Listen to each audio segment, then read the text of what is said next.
Welcome back to News in Focus. Now, social media erupted over the weekend after images of US Marines seemingly involved in the training of City of Cape Town Metro Police cadets at Muizenberg Beach went viral.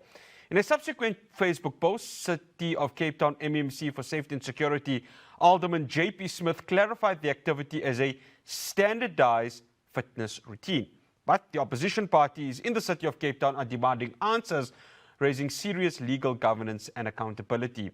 City of Cape Town Councillor for the Good Party, Jonathan Cupido, says the fitness sessions is outside the authority of the national framework, which is determined by the South African Police Service Act. He now joins me to elaborate on this further. Jonathan, good evening. Thank you so much for joining us on News in Focus.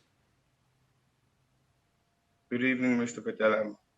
It's only a pleasure to be here. No, it's an absolute pleasure. I think, Jonathan, as a city councillor who, of course, sits in that council, how and when did you first learn of this, which took place at Muizenberg Beach?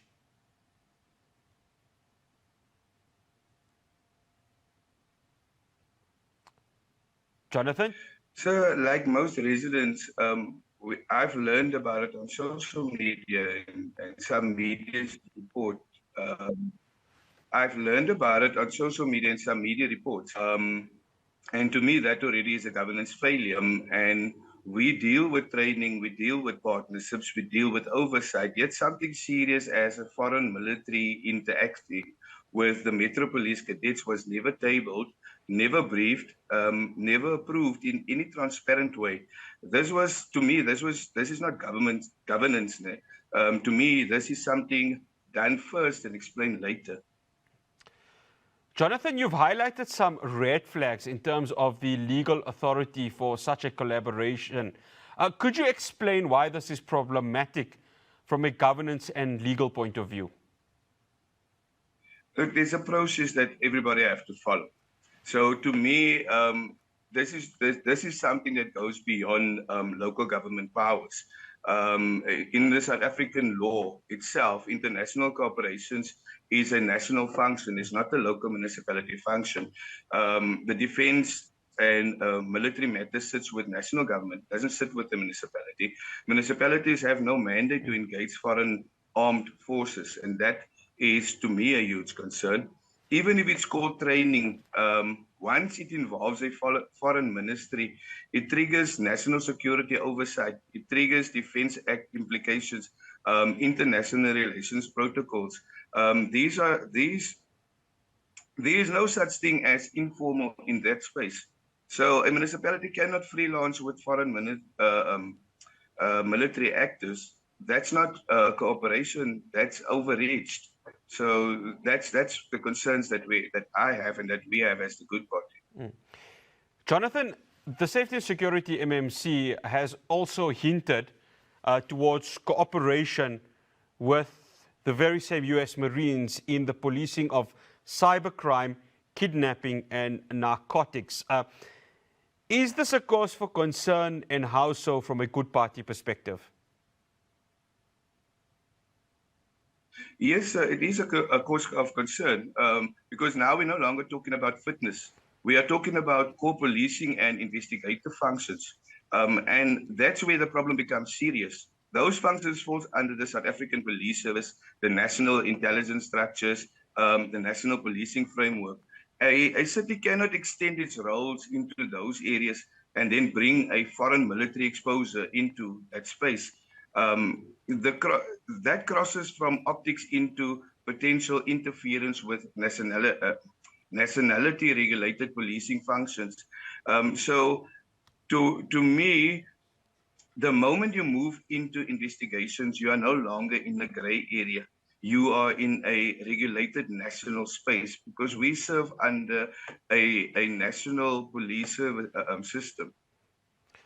Jonathan, the incident begs the question with regards to issues of accredited training structures for law enforcement and Metro Police in place in Cape Town. Is this a concern from a Good Party perspective with regards to this? Yes, it is, sir. Because according to the city's own safety and security plan, The Metro Police Training College is accredited and operational. The city is already investing in training programs, tactical readiness, and internal capacity. There are structured programs for ongoing training and partnership.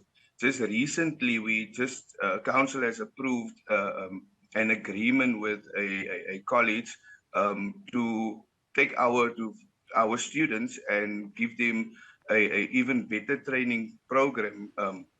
So even the 2026-2027 planning shows that ongoing training targets is there. International training, engagement already structured within proper programs. So the question then becomes, if the system is working, why bring foreign military? So if the system is not working, why is the city of Cape Town not fixing it properly? Because when we get to our portfolio, everything seems rosy. But when it comes, what we've seen here is contrary to what we are hearing within our portfolio.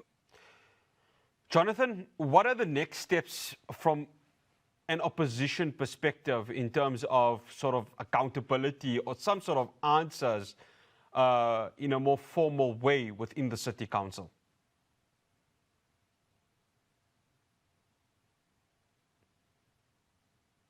As steps that I need to follow in order to get accountability and to get answers to my questions. One of those is to table a question to the mayor in council. So that would be my first thing that I'll be submitting now, is to table a question. So it becomes an oversight question to the mayor.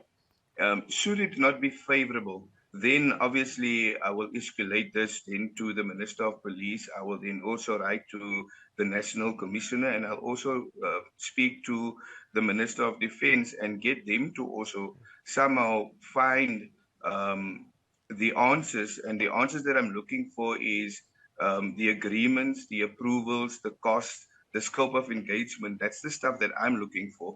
And if the process were bypassed, it raises governance violations, possible irregular expenditure under the Municipal Finance Management Act, which is a huge concern, and then breach of intergovernmental relations principles.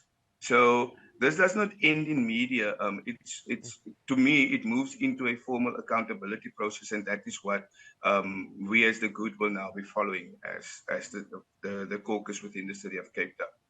Jonathan Cupido, absolute pleasure having you on. Thank you so much for joining us. Much appreciated. Only a pleasure, sir. That's Jonathan Cupido. He is a City of Cape Town councillor for the Good Party. Just for the viewer out there, we did reach out to JP Smith to go ahead and give us a sort of comment, right of reply with regards to this. There's been formal communication with his office. Nothing as yet with regards to this, but we will keep trying to and get an answer from him in his role, of course, as an MMC. After the break, well, Lebanon, the Israeli aggressive attacks continue in that part of the Middle East. This while the Lebanese government and the Israeli government are having negotiations in Washington. But what does this mean for the people of Lebanon, who have the first invasion that, of course, happened was in the 1970s? And they've had Israeli attacks occurring for over 47 years. I'm going to be speaking to a member of the South African Lebanese community after the break. Her name is Malak Kanafa. Do stay tuned. We'll be back after this.